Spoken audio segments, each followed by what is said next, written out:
We had kerosene lamps that we'd light in the evening. We'd have one going in the kitchen and or two, and two in the living room maybe, and you'd carry one upstairs to your bedroom or to your bedroom. You got to take a lantern or lamp with you while you were getting ready for bed, or doing your bath in the kitchen in a tub. And then we finally got electricity. That was a wonderful day when they strung those wires up and you saw it coming across the holler and you knew it was coming to you. We had no electricity till like 1940s something we got electricity. And so it was just a different world completely. Well, we had a light hanging down from the ceiling, and we had a radio which had been battery operated, and it was one you could change over to electric. So we did have a radio, and that was when the World War II started, and my dad was very interested in the news. We didn't have electricity. We had oil lamps, and we had a wood stove that heated our house, and a wood cook stove that cooked our food. We didn't get electricity until after I moved away. We had no telephone. We were just out there. I must have been probably 8 or 9, and it was just wonderful that we didn't have to use a lamp to study by. There was just one line with a light bulb hanging in each room. Yeah, you just pulled a string and turned on. It didn't have a switch on by the door, or it just had a, if the ceiling was low, they just had a little old chain looking thing sticking down and you just pulled chain. We didn't get electricity until after World War II, which it finally came down our way.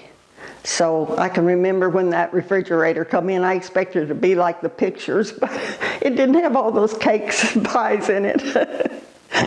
But I can still remember how happy we were when we got electricity. You did the wash on a rub board, and the white clothes was put in a big old kettle, iron kettle with fire in under it, and you boiled the white sheets and pillowcases and stuff and dishcloths. And you always hung them on the line. There was no dryers, so you did it on rub board. It was pretty hard because you had to draw the water out of the well by a bucket, rope. We let the bucket down in the well and bring the water up and carry it, pour it in another bucket and carry it out to the kettle.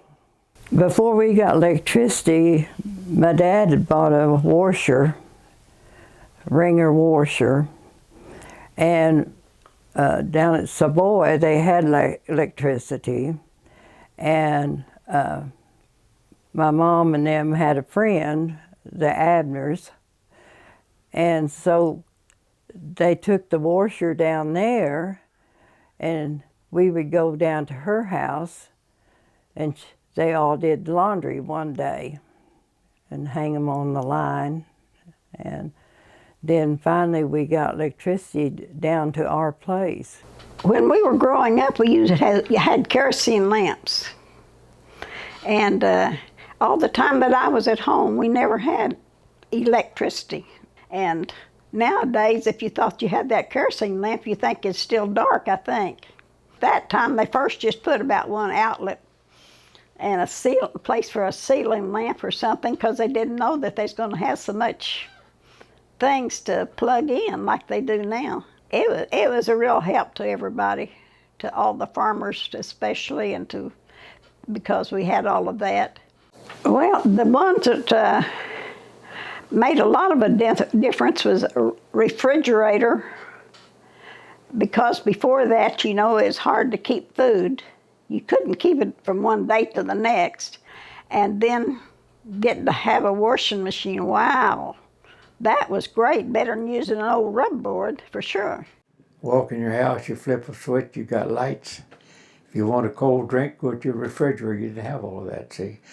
Things are far better now, even though as high as they are. I don't want to go back to when you had to sleep on a feather bed and 2 or 3 big comforts on top of you. I don't want to go back to those days. You know, when get up in the morning and unless you kept the house warm, your water bucket, the dipper was frozen in the water bucket. I don't want to go back to those days. I tell you, all mothers had it tough back then. They had it tough, trying to keep a family fed. And, boy, I've split enough wood on an old axe to keep that cook stove burning, and I don't see how in the world they ever cooked on it, but she did.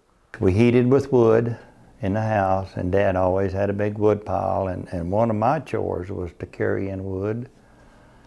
And my dad, at the time when I was real young, milked cows by hand. And we had one cow.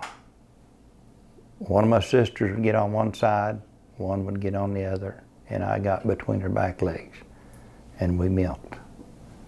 And I had polio when I was 5 years old. That was in 1952. Well, whenever I got back from the hospital, my dad had bought an electric milking machine. And we thought that was the greatest thing on earth. Well, it saved a lot of time because a milker could milk a cow so much faster than what we could milk by hand. Of course, my dad, he was milking 7 cows at the time.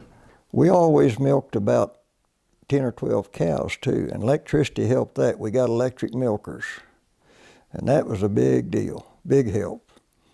I can remember sitting there milking those old cows hot, and they'd want to kick every once in a while and stick their foot in the bucket. Well, everything's modernized. You know, we've got electricity. That's the cheapest labor we have. You know, we've got machinery to do the work so much easier.